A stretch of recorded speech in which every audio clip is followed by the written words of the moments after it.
আমাৰ জীৱনটো ৰঙীন কৰিবলৈ ৰঙৰ প্ৰয়োজন নহয়, প্ৰয়োজন মাথো এটা ভাল সম্পৰ্কৰ। মানুহক মানুহৰ পৰা দূৰ কৰা প্ৰথম বস্তুটোৱেই হ'ল আপোনাৰ কথা, আৰু দ্বিতীয় বস্তুটো হ'ল আপোনাৰ টকা। অপ্ৰিয় হ'লেও সত্য কথা যে টকাই মানুহক বিলাসিতাহে দিব পাৰে, মনৰ সুখ কিন্তু কেতিয়াও দিব নোৱাৰে। আৰু এই পৃথিৱীত এনে বহু মানুহ আছে, তেওঁলোকে ভুল কৰি সকলো সম্পৰ্ক পাহৰি কেৱল টকাৰ পাছতহে দৌৰ দিয়ে, আৰু তেনেধৰণে গৈ গৈ অৱশেষত টকা ভোগ কৰিবলৈ মানুহো নাথাকে আৰু হাতত তেওঁৰ সময়ো নাথাকে। এই পৃথিৱীৰ সকলোতকৈ ভাল কিতাপখন আমি নিজেই। নিজকে বুজক, সকলো সমস্যাৰ সমাধান কৰিব পাৰিব আপুনি জীৱনত। আমাৰ আটাইতকৈ ভাল শিক্ষক কোন জানে? আমি কৰা সেই ভুলবোৰ, আৰু সেই ভুলবোৰেই আমাক এটা ভাল শিক্ষা দি যায় জীৱনত। সাহস সদায় কৈ দেখুওৱা নহয়, সাহস কেৱল কৰি দেখুওৱা হয়। যিয়ে তেওঁৰ জীৱনত ভাৱনা বদলাব নোৱাৰে, তেওঁ পৃথিৱীত একোৱেই কৰিব নোৱাৰে। আপোনাৰ ভাল কথা, আৰু যদিহে আপুনি এজন ভাল মানুহ, তেনেহ'লে সহজে কোনেও আপোনাক কিন্তু বুজি নাপায়। কামত অকলশৰীয়া হ'লে সহায় কৰিবলৈ অনেক মানুহ পোৱা যায়, কিন্তু জীৱনটো আগবঢ়াই নিবলৈ যেতিয়া আপুনি অকলশৰীয়া হয়, তেতিয়া কিমান বেছি কষ্ট হয় তেওঁহে বুজি পায়। এজন পুৰুষ মানুহৰ কাৰণে নিজতকৈ বেছি ইম্পৰ্টেণ্ট হৈছে তেওঁৰ পৰিয়ালৰ সুখ। আৰু ঠিক তেনেধৰণে এজনী মাইকী মানুহে সহ্য কৰিব পাৰে গোটেই পৃথিৱীৰ দুখ। যিটো মানুহৰ পিছে পিছে দৌৰে সেইটো হ'ল ছায়া, আৰু মানুহ যিটোৰ পিছে পিছে দৌৰে সেইটোৱেই হ'ল মায়া। আপুনি অকল ধুনীয়া হ'লেই যে সুখৰ সংসাৰ হ'ব, সেইটো কেতিয়াও নাভাবিব। কাৰণ বহুত মানুহ আছে ধুনীয়া নহয়, কিন্তু সুখেৰে সংসাৰ কৰি আছে, কাৰণ তেওঁলোকৰ গুণ আছে, ধুনীয়া এটা মন আছে। কথাতে আছে নহয়, ৰূপে কি কৰে, গুণেহে সংসাৰ তৰে। যদি কাৰোবাক ভাল পাই থকাৰ পিছতো দ্বিতীয় কাৰোবাক ভাল লাগে, তেতিয়াহ'লে প্ৰথমটো আপোনাৰ ভাল পোৱা নাছিল, আছিল মাথো ভাল লগা। যদি তাৰ পিছতো তৃতীয় কাৰোবাক ভাল লাগে, তেতিয়া জানিব আপোনাৰ চৰিত্ৰ ঠিক কৰা দৰকাৰ। যদি কোনোবাই জীৱনত প্ৰথমবাৰ আপোনাক বিশ্বাসঘাতকতা কৰে, তেনেহ'লে তেওঁক ধন্যবাদ দিয়ক, কাৰণ তেওঁ আপোনাক শিকাইছে বিশ্বাস বহুত ভাবি চিন্তিহে কৰিব লাগে, কাৰণ বিশ্বাস সকলোকে কৰা নাযায়। এই পৃথিৱীত কিছুমান মানুহ আছে, প্ৰথম চিনাকি হোৱাৰ সময়ত যেনেকুৱা দেখাই চিৰদিন তেনেকুৱাকৈ নাথাকে তেওঁ। বহুত কষ্ট হয় তেতিয়া, যেতিয়া কোনো ভুল নকৰাকৈ মাথো সম্পৰ্কটো জীয়াই ৰখাৰ কাৰণে চৰি বুলি ক'ব লগা হয়। এই ধৰণৰ কথাবিলাক ভালকৈ মন কৰিবচোন। এই পৃথিৱী ইমানেই স্বাৰ্থপৰ মানুহে ভৰা যে শুই থকা সময়তো কিন্তু ভৰি লৰাই থাকে। নহ'লে মানুহে মৰা বুলি ভাবি জ্বলাবলৈও কিন্তু কুণ্ঠাবোধ নকৰিব। যিসকলে আপোনাক পাহৰি গৈছে, তেওঁলোকক পাহৰি যাবলৈ দিয়ক। সেই সকলেও আপোনাক মনত পেলাব, মাত্ৰ তেওঁলোকৰ স্বাৰ্থৰ দিন আহিবলৈ দিয়ক। আপুনি আপোনাৰ আত্মসন্মান বিক্ৰী কৰি যিমানেই সম্পত্তি নাপাওক কিয়, কিন্তু মনৰ পৰা সুখী কেতিয়াও হ'ব নোৱাৰে আপুনি।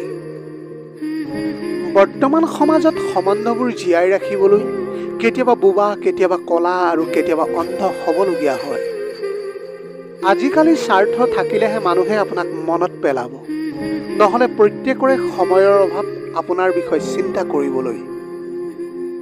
সময় যেতিয়া পৰিৱৰ্তন হয়, তেতিয়া কিন্তু আপোনাৰ শত্ৰু মিত্ৰ হয়, আৰু মিত্ৰও কিন্তু শত্ৰু হৈ যায়।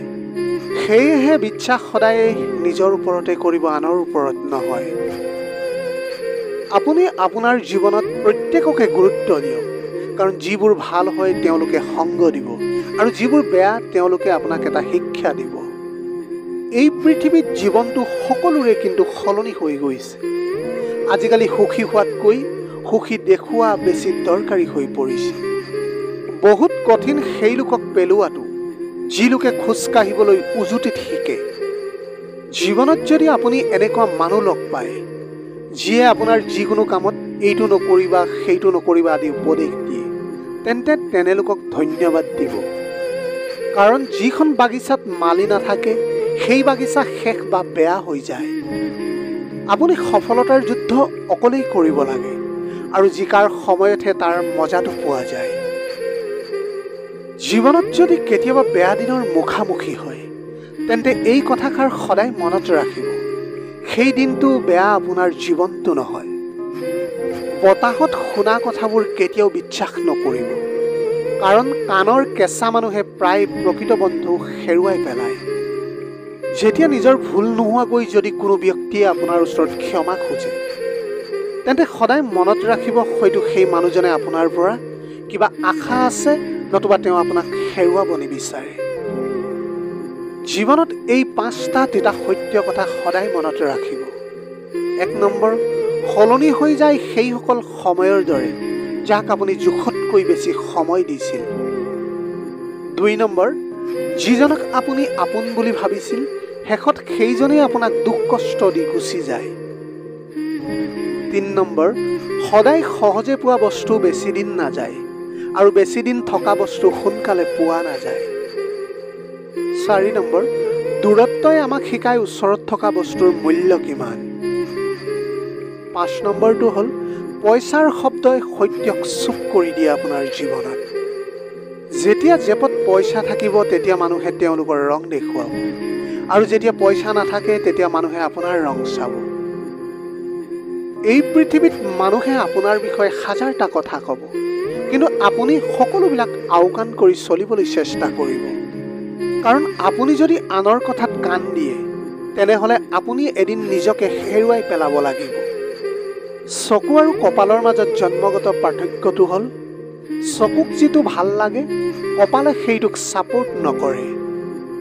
আপুনি কেনেকৈ ধৰিব পাৰিব এই সংসাৰত কোন সুখত আছে আৰু কোন দুখত আছে? বৰ্তমান মিছা হাঁহি আৰু মিছা কান্দোনেৰে পৃথিৱী ভৰি আছে। ছোৱালী হৈ জন্ম লোৱাটো কিন্তু ইমান সহজ নহয়। তেওঁলোকৰ জীৱনত নিজৰ বুলি একোৱেই নাথাকে। প্ৰথমতে কাৰোবাৰ জীয়ৰীৰ ৰূপত, তাৰপিছত কাৰোবাৰ পত্নী আৰু তাৰপিছত বোৱাৰীৰ ৰূপত, তাৰপিছত কাৰোবাৰ মাতৃৰ ৰূপত নিজৰ বুলিবলৈ ৰৈ যায় মাথো আনৰ বাবে কৰা ত্যাগ। এই 3টা বস্তুৱে জীৱনত কিন্তু কাৰোৰেই অপেক্ষা নকৰে। সেয়া হ'ল আপোনাৰ জন্ম, আপোনাৰ মৃত্যু আৰু আপোনাৰ সময়। 3টা বস্তু জীৱনত এবাৰহে পোৱা যায়, আপোনাৰ পিতৃ, আপোনাৰ মাতৃ আৰু আপোনাৰ যৌৱন। 3টা বস্তু সদায় নিজৰ অধীনত ৰাখিব লাগে। কাম, ক্ৰোধ আৰু লোভ। 3জন ব্যক্তিক সদায় সন্মান কৰিব লাগে, পিতৃ, মাতৃ আৰু আপোনাৰ শিক্ষাগুৰু। 3টা বস্তু সদায় স্মৰণ কৰি চলিব লাগে, সেয়া ঈশ্বৰ, মৃত্যু আৰু আপোনাৰ প্ৰেম। সদায় জীৱনত 3জনৰ প্ৰতি দয়াশীল হ'ব লাগে, নাবালক, ভোকাতুৰ আৰু পাগল মানুহৰ বাবে। এই 3টা বস্তু যেতিয়া ওলাই যায় তেতিয়া কিন্তু কেতিয়াও ঘূৰি নাহে, আপোনাৰ খৰ, মুখৰ কথা আৰু প্ৰাণবায়ু। জীৱনত 3টা কথা কেতিয়াও মানুহে পাহৰিব নালাগে, কৰ্তব্য, ঋণ আৰু আত্মসন্মান। 3টা বস্তুৱে জীৱন নষ্ট কৰে, আপোনাৰ কুচৰিত্ৰ, আলস্য আৰু আপোনাৰ অহংকাৰ। জীৱনত সদায় 3টা বস্তুৱে আয়ুস কমায়, আপোনাৰ অসৎ চিন্তা, পৰৰ অনিষ্ট আৰু পৰৰ চৰ্চা।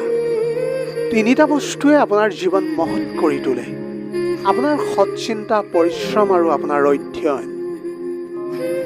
আজিৰ ভিডিঅ'টি কেনেকুৱা লাগিলে জনাব। যদি ভাল লাগিল তেনেহ'লে লগৰ বন্ধু বান্ধৱীসকলৰ মাজত শ্বেয়াৰ কৰিবলৈ নাপাহৰিব। আপোনালোকৰ গোটেই জীৱনটো হাঁহিৰে উপচি পৰক। পাৰিলে দুখীয়াজনক অলপ সহায় কৰিবলৈ চেষ্টা কৰিব। আপোনাৰ অকণমান সঁহাৰিয়ে যদি কোনোবা এজন দুখীয়াৰ জীৱনটো সলনি কৰিব পাৰে, তাতকৈ পুণ্যৰ কাম আৰু এই পৃথিৱীত একোৱেই হ'ব নোৱাৰে। Have a nice day.